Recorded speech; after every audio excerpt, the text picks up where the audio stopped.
जादुई टीवी। सुनो, तुम्हारे बाबूजी तो कब के गुजर गए। अब उनका जो सामान है वो पड़े पड़े कबाड़ा हो रहा है। बेच ही दो, कुछ पैसे आ जाएंगे। बात तो सही है। अगले संडे फुर्सत में यही करेंगे। अगले संडे रोहित सारा सामान कबाड़ी को घर बुला के दे देता है। तभी उसकी नजर बाबूजी की पुरानी टीवी पर जाती है, जो इतने सालों तक कूड़े में पड़ी थी, फिर भी चमचमा रही थी। टीवी तो देखो, जैसे एकदम नई हो। हाँ, बाबूजी को टीवी देखना बहुत पसंद था। उनका सपना था कि वो टीवी पे आए। एक बार मौका भी था जब वो अपने गांव के गाने सुनाने किसी चैनल पर जाने वाले थे, पर मैं और मेरा भाई लड़ पड़े और बाबूजी को घर पर ही रुकना पड़ा। चला के देखें क्या? हाँ हाँ, क्यों नहीं, देख लेते हैं। पर शायद ही चले। बाबूजी ने उस लड़ाई के दिन के बाद टीवी देखना ही छोड़ दिया था। टीवी चालू करने के लिए उसमें केबल वायर लगा दिया जाता है। एक न्यूज चैनल चालू हो जाती है। स्वर्ग की सीढ़ी के रास्ते हैं तीन, तीनों के तीन रास्ते हैं संगीन। पहला रास्ता है सांप की बीन, दूसरा रास्ता घर में बिछा कालीन, तीसरा रास्ता कलकत्ता से चीन। ये क्या बकवास खबर है, कुछ अच्छा लगा दो। अरे आप बोलो तो सही, कोई अच्छी खबर सुना देता हूं। मेरा तो काम ही खबर देना है। अरे बाप रे, टीवी बात कर रही है। हाँ, ये न्यूज वाला मुझसे। हाँ हाँ, आपसे ही तो बात करूंगा ना, आपके घर में हूं तो। अरे, ये सपना है क्या? तुम हमसे बात नहीं कर सकते? अरे सपना नहीं भाई साहब, ये टीवी जादुई टीवी है। बोलो, क्या खबर सुननी है, वरना ब्रेक लेने का टाइम आ जाएगा। सुप्रिया घबरा के टीवी बंद कर देती है। वो क्या था? अरे एक बार और चालू करके देखे, फिर से बात करेगा तो चैनल बदल देंगे। सुप्रिया फिर टीवी चालू कर देती है। अरे ऐसा कोई मुंह पे टीवी बंद करके जाता है क्या? मुझे बुरा लगा आपका नेचर। चाय पानी तो पूछो। सुप्रिया टीवी के बटन से चैनल बदल देती है। अब टीवी पर एक फिल्म चल रही है। अरे ये तो सूर्यवंशम है ना? हाँ, और ये ठाकुर को जहर की खीर दे दी और उसको पता भी नहीं है। ए भाई, खीर मत पीना, उसमें जहर है, मत पीना। ठीक है महाशय, जैसा आप कहें। हाँ। अरे, आपकी बात मान ली, पूरी पिक्चर ही अब तो बदल जाएगी। मतलब ये सच में जादुई टीवी है? तभी वहां कबाड़ी आ जाता है।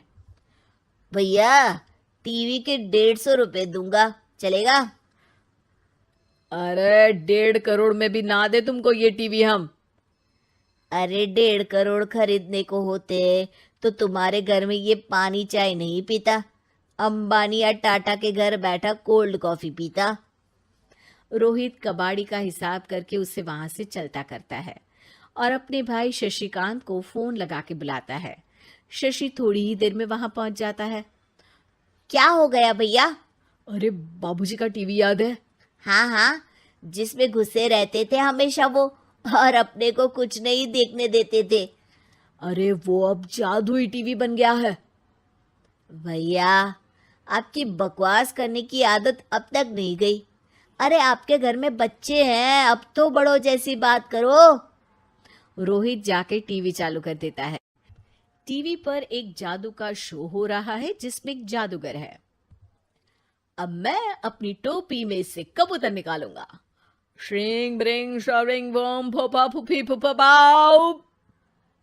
टीवी से कबूतर निकलता है और शशिकांत के सर पर आकर बैठ जाता है। भैया, ये क्या हो रहा है? भैया इसे उड़ाओ। ए कबूतर, जा जा, कबूतर चल निकल। अब मैं टोपी में से सांप। सांप सुनते ही शशिकांत कांप जाता है और भाग के टीवी बंद कर देता है। भैया, सॉरी भैया, मैं समझ गया ये सच में जादुई टीवी है, पर एक बार और ट्राई करते हैं। पर भाभी, कोई दूसरा चैनल लगा हुआ, जिसमें डर ना लगे। सुप्रिया टीवी चला देती है और न्यूज लगा देती है। अरे कितने दिनों बाद मुझे याद आया, बताइए क्या खबर सुनाओ। और ये नया आदमी कौन है? ये मेरा भाई है शशिकांत। ओह यस, वही है ना जिससे तुम लड़ लिए थे किसी बात पे, और तुम्हारे बुढ़ाओ पिताजी गुस्सा हो गए थे और टीवी को संन्यास दे दिया था। हैं? तुमको कैसे पता ये सब? इस टीवी में रहने वाले आदमी से लेकर कबूतर तक को तुम्हारे बाबूजी और तुम्हारी बातें पता है, इसलिए तो ये जादुई टीवी है। ये टीवी क्या कर सकती है वैसे? तुम जो मांगो दे सकती है। कहानी बदल सकते हो, खबर बदल सकते हो, कोई चीज मांग सकते हो। अरे भैया, ये टीवी मैं लेके जा रहा हूँ। बाबूजी का लाडला तो मैं ही था ना। अरे ऐसे कैसे? मैं बड़ा बेटा था, अब तक मेरे घर में टीवी थी ना। अब तक कहाँ गए थे पिताजी के लाडले? तुम्हारी गलती का एहसास भी है। अरे भैया, ज्यादा ना बोलो वरना भूल गए आपके दांत तोड़ दिए थे मैंने उस लड़ाई में। मेरी बीवी के सामने मेरी बेइज्जती करता है। रुक दोनों भाई हाथापाई पे उतर जाते हैं। रुक, बताता हूं तुझे कि कौन बड़ा है। अरे छोटे का दम तो देख लीजिए आप। ये खबर आपके बाबूजी को देता हूं। तभी टीवी अचानक बंद हो जाता है। अरे शायद टीवी नाराज हो गया। और लड़ लो, आए बड़े खली बनने।